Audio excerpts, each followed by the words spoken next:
This is Dr. David Allen coming to you on the television program, People Helping People.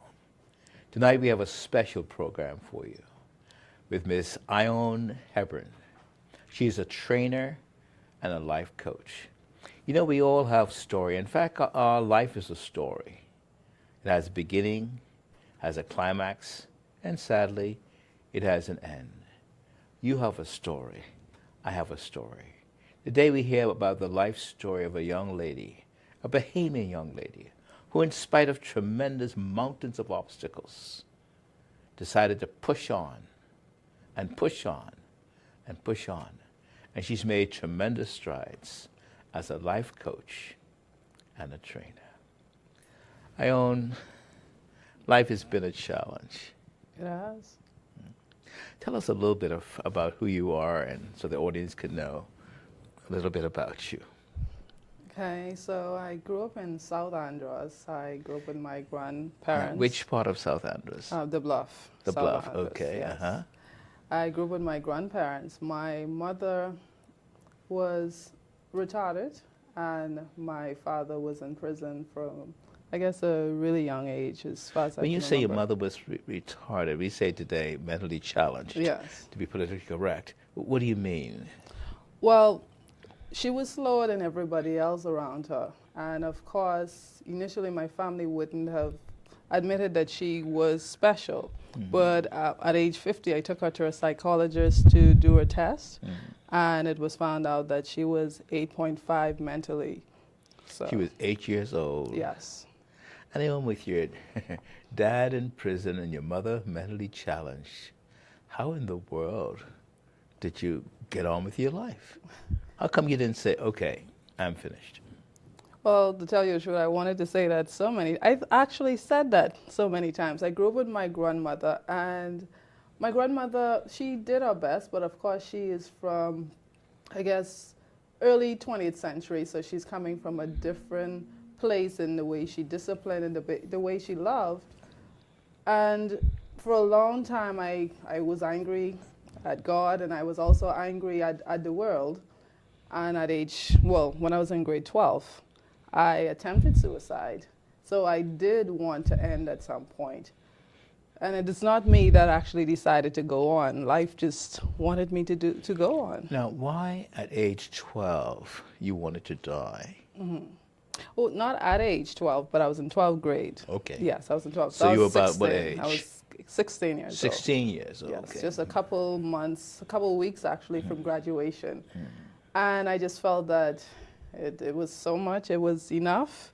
I just needed to end it, and I wanted to end it. You saw a mountain in front of you. How am I, this young girl from Andros the Bluff, how am I going to put life together to live in this so-called modern Bahamas? Mountain, I actually saw darkness. I wouldn't even say that I saw a mountain. What did the darkness look like? Well, the thing about it is, I guess the thing that keeps people going is the thought that things will get better. I always felt that things were getting worse for me. I wasn't with the family that I thought that I should be with. I didn't have the parents that I thought that I should have. I didn't have the grades that would help me get out of my situation. And so, as far as I'm concerned, I was drowning, and the best thing would have been to just let it go. And that's what I wanted to do, let it go. And Ione, was that a decision made in a split moment one night, or that was a decision that took time to develop? It took a while. Before 12th grade, I was doing different things. I remember a friend of mine gave me some marijuana because I had heard about people getting overdosed by marijuana, and I was about to take that, and then one of my, I guess I can say, mother-like figures in my life told me not to, so I flushed it. Then I was drinking rubbing alcohol for a while, thinking that maybe eventually I'd get poisoned and die. And then, of course, the day when I attempted suicide, it was a bunch of tablets. I had just finished an examination. I was doing my BGCSEs. And I was there. I asked the principal to kind of let me skip the exam, and he said he couldn't because it was a national exam. And I sat there just thinking, oh boy, how am I going to get through this? By the time I realized what was going on, the bell rang, and of course I hadn't done anything, so I was like, oh, this is going to be even worse. I'm definitely not going to get past this. So I went home, sat there, prayed, asking God to show me that definitely there is better, that He exists, and I didn't get anything. Listened to my favorite artist, Whitney Houston, and that always made me feel better, but that day nothing happened. And so I counted out the tablets and just took them, hoping that that would be better for me. A friend found me later on, and she said she had been calling me for a while. My aunt took me to the local clinic, of course, and they did all the pumping as they could, but I hadn't eaten all day, so there was nothing to pump out. Sure. You know, I'm touched by this because we completed a suicide study on the Bahamas about a few years ago, and we scanned our family islands, and to our surprise, quite a large percentage of young people said they have, not they've done it or tried it, but they are considering that that's one option for them, that if they can't put life together, they would kill themselves. And so I understand, you said when you looked at the options around you in Bluff Andrews, and you saw the difficulties and the obstacles, you just felt there was darkness. The thing about it is, everybody tells you that things are going to get better. I mean, that's what you say. You say that to a teenager. Everybody says, well, hey, you're a child, you're a teenager, nothing, you don't know what life is, things are going to get better. So people really don't take the stories of a teenager seriously. They think you're exaggerating, they think that you just want attention and so on. And meanwhile, you're drowning inside. Meanwhile, you feel like your world is ending. You feel like the only way to survive or deal with the hurt is to let it go. And that's suicide, and that's how I felt.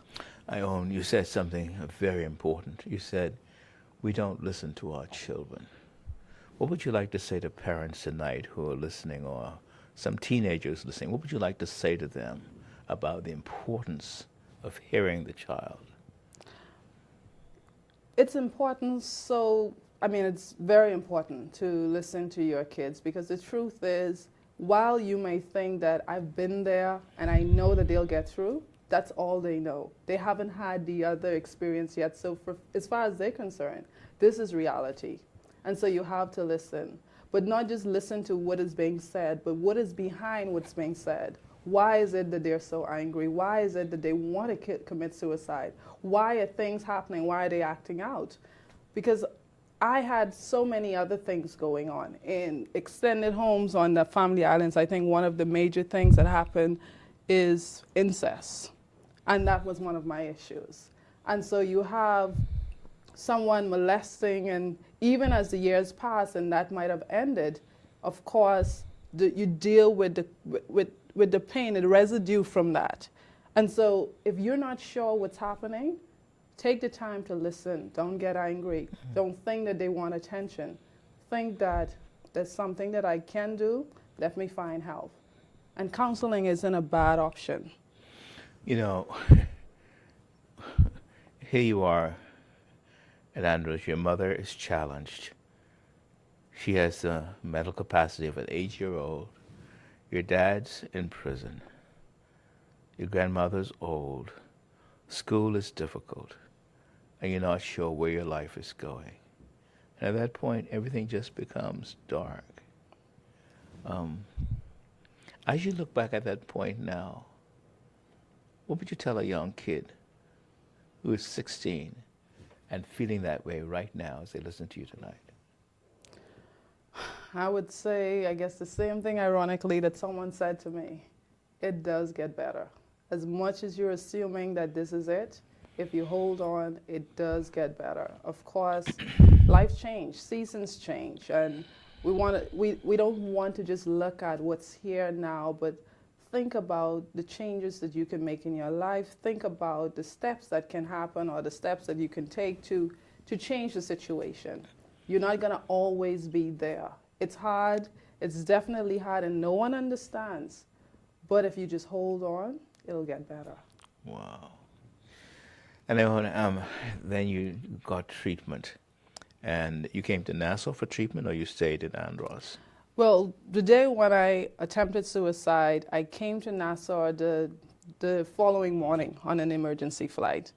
And I went to the hospital, and there was a psychiatrist there. And of course, that psychiatrist was actually, he wasn't much helpful. He told me that if I signed over that I had been there and that I'm agreeing to have counseling after my graduation, that he would definitely just let me go. So that is what he did. Unfortunately, because he didn't take the time to do what he needed to do, for the next few years, I was still dealing with my issues. So I got married, and I was still dealing with my issues. I went to college, still dealing with my issues. And it wasn't until I finally said, I don't want to live like this. I don't want to live with all the hurt, all the pain anymore, that I finally decided to go and get help. But that came after a breakdown. I was sitting in the parking lot one day, and it just seemed like this is definitely it. Ironically, the difference at that point was not that I wanted to commit suicide. It felt like I had no control of my emotions. You felt like the darkness came over you, and you just felt it was, okay, no way out. I felt, well, in one moment I was happy, I was fine, and then in the other moment I was just so sad and crying, and I couldn't understand what was going on. Why was it that I was having these mixed emotions? And I spoke to a friend of mine, and she said that possibly I had a hormonal imbalance. And so once she said that maybe I needed to go and get help. Well, how powerful. So the same painful, dark, ugly, hurt feelings came back, this time in a parking lot. Yes. Once you have a depression, there's a 50% chance it will come back. If you have 2 depressions, there's a 75% chance. If you have 3, there's a 100% chance. Someone has described it as being in a dark pit, and there's Vaseline on each side of the pit. And every time you crawl up to get out of the pit, you fall back down. What a painful, painful feeling. What happened? Well, I called a friend, and she said she'd be there. She came. I didn't want anyone to know. I mean, I was a teacher at this point. I definitely felt embarrassed. I mean, I'm supposed to be an educated person. How could I be in this situation? So I called another friend who was a doctor, asking for a few days off. And I wanted to deal with it just by myself, but I couldn't control it. I knew this feeling was different from how it was when I was younger. And so I decided that maybe it was my friend who suggested that I had a hormonal imbalance, and maybe she was right. So I started to call around to places, and who was not off was busy, and there were so many counselors in Nassau, ironically, but they were all busy. And then someone told me about a special center, a center where they had different psychologists and psychiatrists on staff, and if I called, I should definitely get help. That was the Renaissance Center. Isn't that beautiful? That's our place, and you called. And of course, at the Renaissance Center, when you call, your call is confidential. Even though I am the head of it, I'm not privy to who comes there. So I didn't even know you attended there. And who was your doctor there? My doctor was Dr. Cumby. Oh, Dr. Ione Hepburn. She's brilliant. She's a young lady from, I think, the different part of the West Indies. She trained, I think, in Cuba, in Jamaica, and in England. And now she's the head of the Sandilands Rehabilitation Center. She's a brilliant doctor, heavily qualified, deeply spiritual. In fact, I think she makes pilgrimages to Europe, to Rome, because of her faith. But she has a powerful integration of psychiatry and faith as well as philosophy. And what was it like meeting Dr. Ione Hepburn? Well, she's small, as you know. So when this young lady came in, well, she's older, middle-aged woman comes in, and of course she has an accent. She's from St. Lucia. St. Lucia. And she started talking. She had a nice voice and everything. And I to tell you the truth, I was so lost. I didn't care where she was from. But the good thing is she gave me a test right there and then and asked some questions. And then at the end of that intake, she said, well, I have good news and bad news. The good news was that, well, I wasn't going out of my head.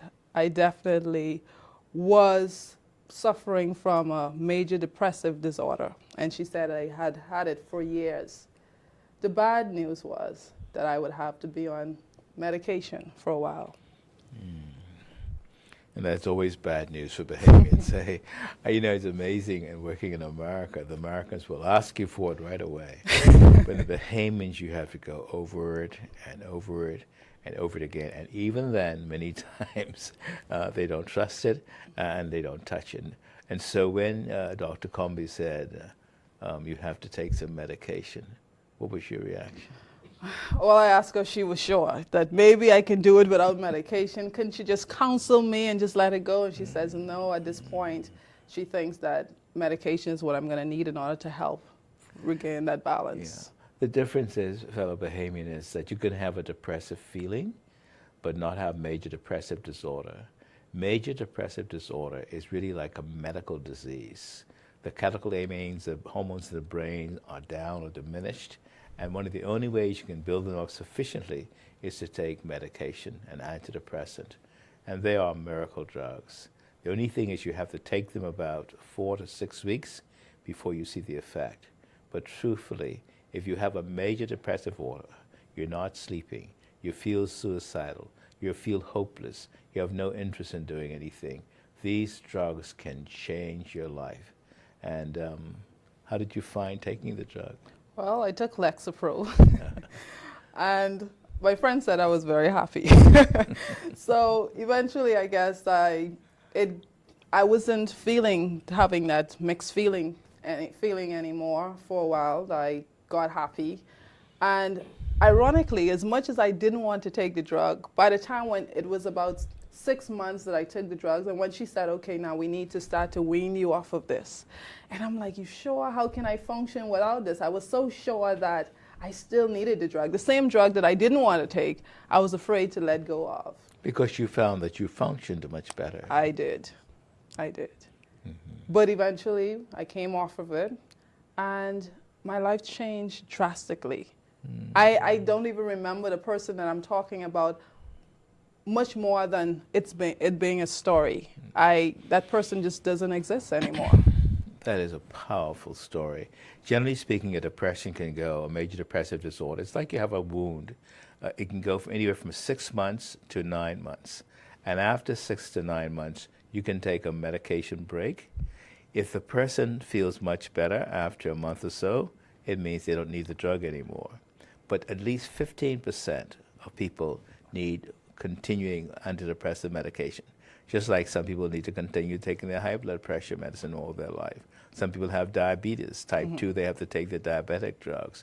But major depressive disorder is really a medical condition, and once diagnosed, must be treated. And in your case, you felt 1,000 times better. And the sad thing, there are many people in Nassau. Some have killed themselves, some are drinking themselves to death, some are destroying their families just because they refused to come and get an evaluation and take that simple antidepressant, which can make a big difference in their life. And so after you're feeling better, then what happened? Well, I was feeling better. I had changed jobs, so I moved from teaching into training adults. So I had moved to a different ministry. And what made you decide to become a trainer?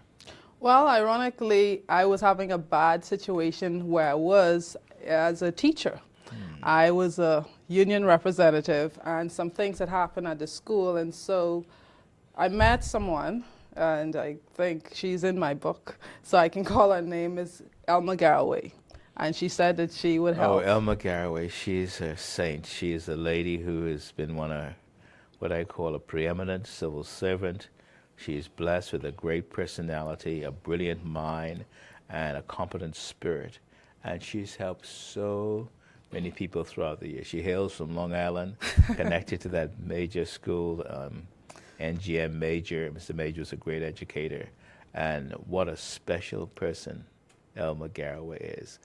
I salute her for the tremendous work she's done in our nation. What did Ms. Garraway have to say? Well, ironically, I was sent to Ms. Garraway to be reported. But when I met her, she was so impressed. She gave me her home phone number and her cell phone number, and she said, I want to be your mentor. And from there, we talked about a lot of things, and one of the things I wanted to do was move on from education.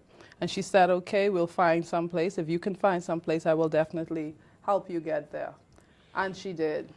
Well, you know, it's amazing how people make the difference in our life.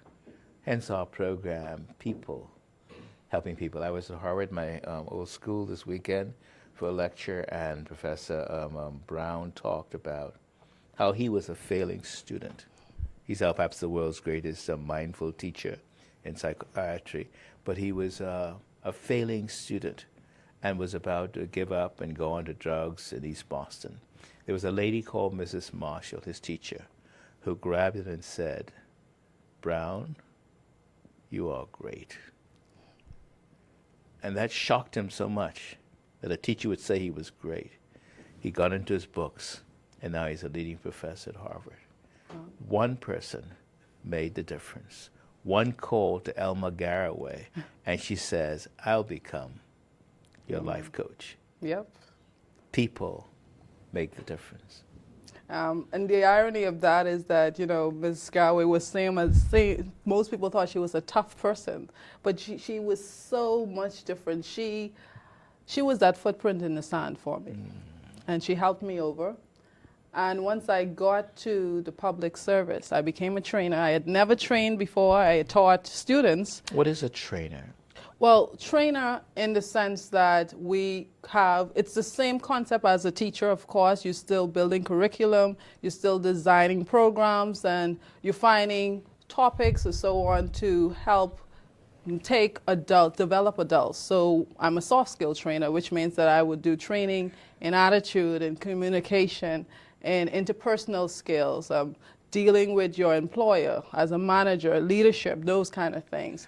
So this was new to me, and I realized it was not teaching because I'm now dealing with adults. I'm trying to make sure that adults know exactly what their roles are in the workplace and how they are to function as employees. And it was fun, but of course challenging initially. But I realized instantly that I had found my passion. So training is different from teaching? It's definitely different from teaching. How? As a teacher, I guess as a teacher, I can say that it's teacher focus. The focus is on you, the person who's giving the information, and you want to make sure that they listen. They have no real say. They just take whatever you're doing. As a trainer, it is now student focus, which means that they're leading you. You're now just the facilitator, the guide, and together you move to another place. That's a beautiful way of putting it. So the teacher is kind of dumping information on you. The trainer actually is helping the person who's being trained to arise and come to themselves and do things the way they feel are led to do. People make the difference. So what's the next step? Well, the next step, I'm now a trainer at a new place, and one day I'm sitting down and someone passes me a list of possible training opportunities in India. India I've never spoken about, I never thought about, but she is asking if I want to go to India, and I'm like, okay, I'll look at it and see what happens. And so I decide that I will take the chance. I wrote in to find out if I can attend. It was a scholarship program, which means that the Indian government pays for you. I wrote, of course, initially I was told I couldn't go, but someone higher than the person who told me I couldn't go decided that I could. Thank God for those angels who are always higher than the person who says no. And so the angel said you could go. And so now you're on your way to where? India. India. What was that like? The little girl from Bluff, Oh, now headed wow. to India. It was a strange thing. As a matter of fact, I had no faith that it would happen, but I had a friend who, in that point, who actually helped me have the faith and kind of guide me through that process. And so I ended up in India. No one at the airport to pick me up because apparently I was added late to the list. No one realized I was coming. So I'm at India 2 o'clock in the morning and no one is there for me. What was that like, being in India at 2 o'clock in the morning and nobody? It's not like Lyndon Pinling and somebody passing by, a taxi cab driver, a guy. But in India at 2 a.m. in the morning, Ione, what did it feel like? As you compare that to Bluff Andrews, to Nassau, what was that like?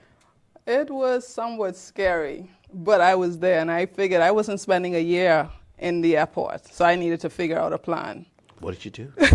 Well, I had met somebody on the airline, a guy, an Indian guy on the airline, and he told me what to do when I reached the airport. He realized that no one had come to pick me up, and so he told me where I could go in order to get a taxi. He told me not to go outside of the airport because you won't be able to get back in.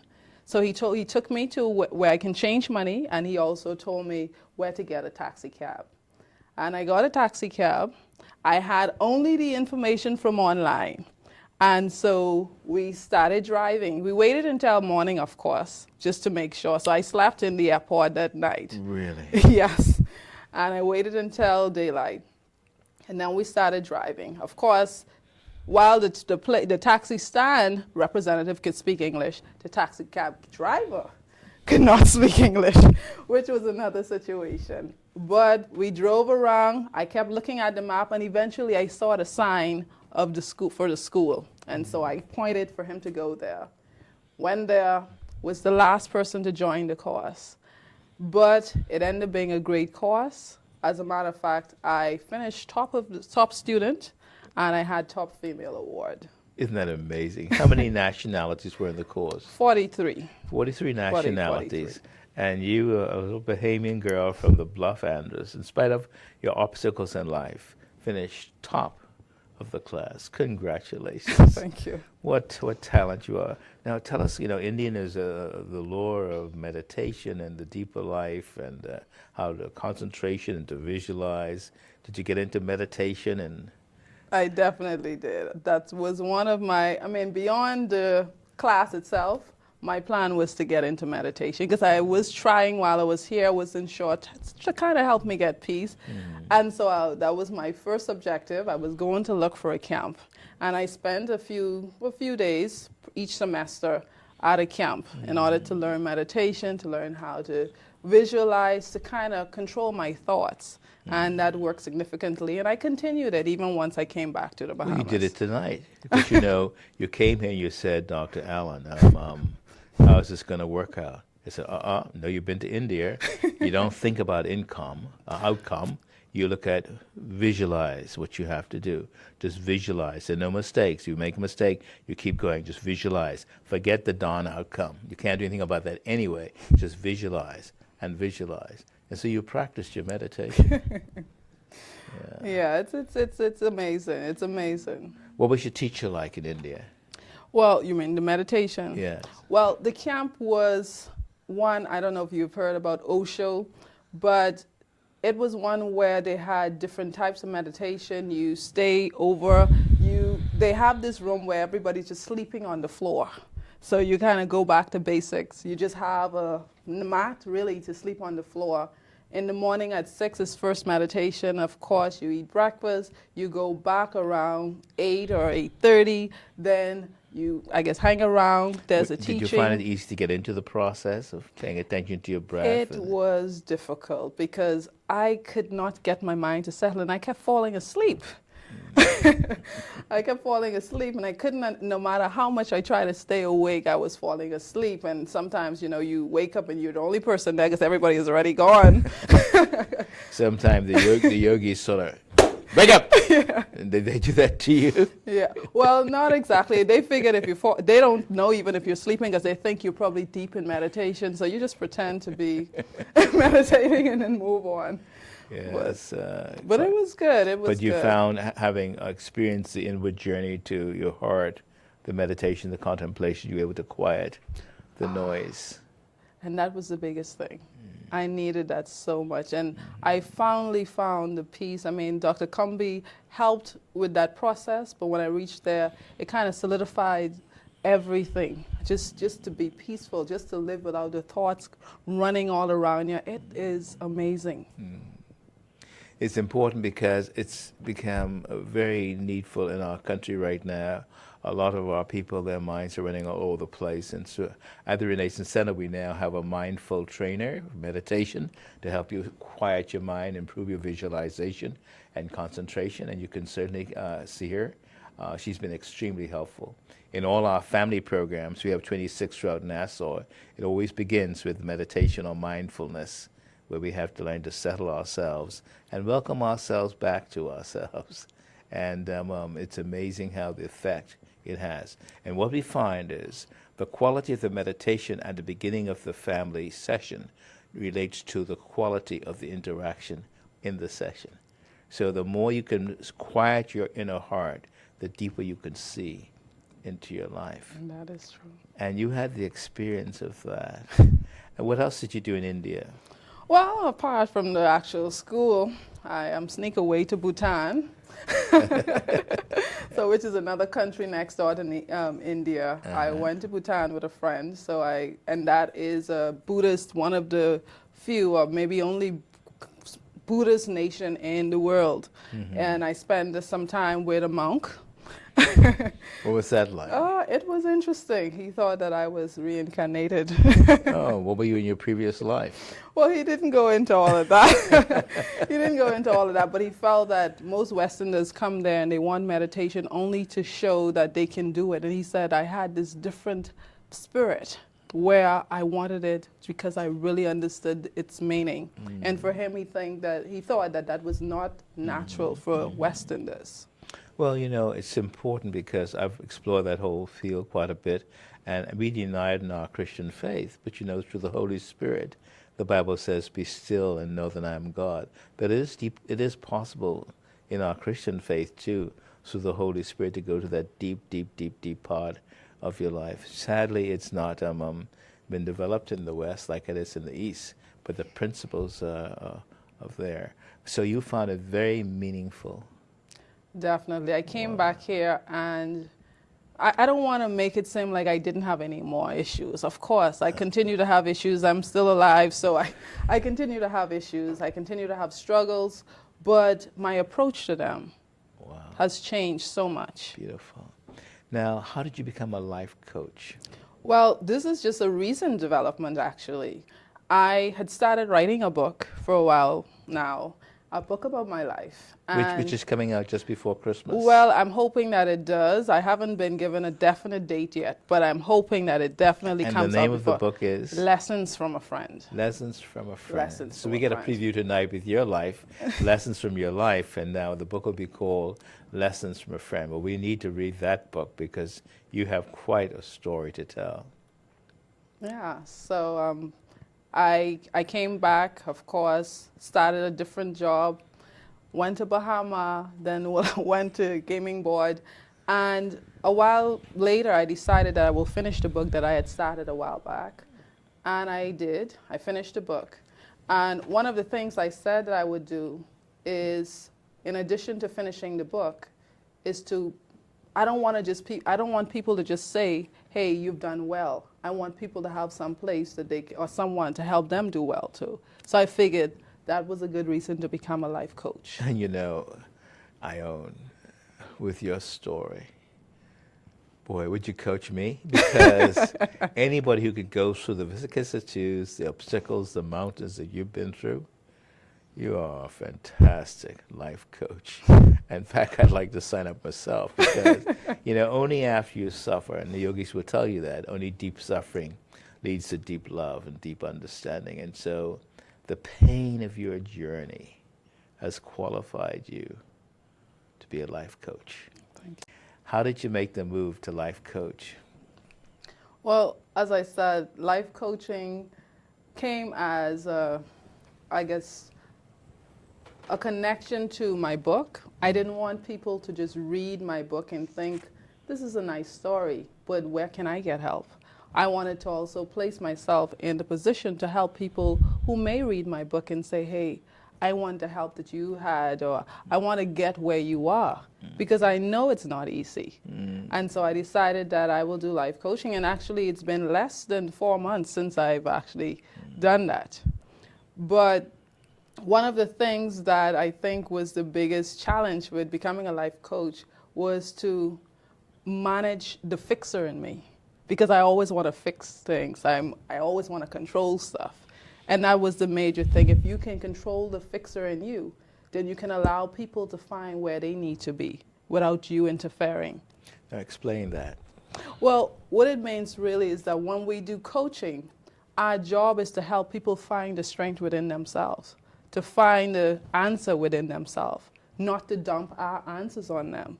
Because even though I've had a lot of issues, even though I've had a lot of challenge, my challenge is not your challenge. And therefore, I must allow you to find something in you that can get you. I don't know all of your story. Therefore, I can't give you a true solution.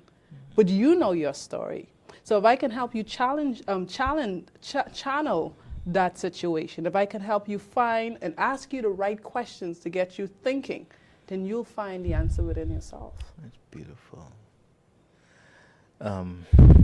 I met you, and right away I said, you're special. I didn't know your story. I didn't even know you. But as you perhaps know from my work, it's people helping people. People have helped me, and I love doing the same thing with others. So I met you, and I felt, what a talented, brilliant person. And of course, when you unravel the story, I wasn't surprised. And so as we come to the end of the program, Ione, do you get discouraged? Oh, Dr. Allen, of course I do. I still get discouraged, and every now and then I still feel sadness and so on. But I found a way to deal with it. I found out that life is not as bad as I thought it was. I found out that seasons do change. I found out that there are people, there's always someone there who can help. And so I found a way not to give up and to keep going. It's beautiful. It's so beautiful to hear you say that. In other words, we're all wounded healers. No matter who we are, no matter what we achieve in life, life is wounded, and somehow we feel those wounds in us. We get hurt. But the beautiful thing is that the love song or the love story plays throughout life as well. And even though things get dark, even though things get very difficult, God's love still reaches out to us. As we come to the end of our program, Ione, what would you like to say to a mother, father, a daughter, a son, or somebody, a lonely person sitting out there? It's Christmas time. It's the greatest time of the year, but it's the saddest time. It's a time for memories. Someone said last year we set the table for 4, and we set it for 3.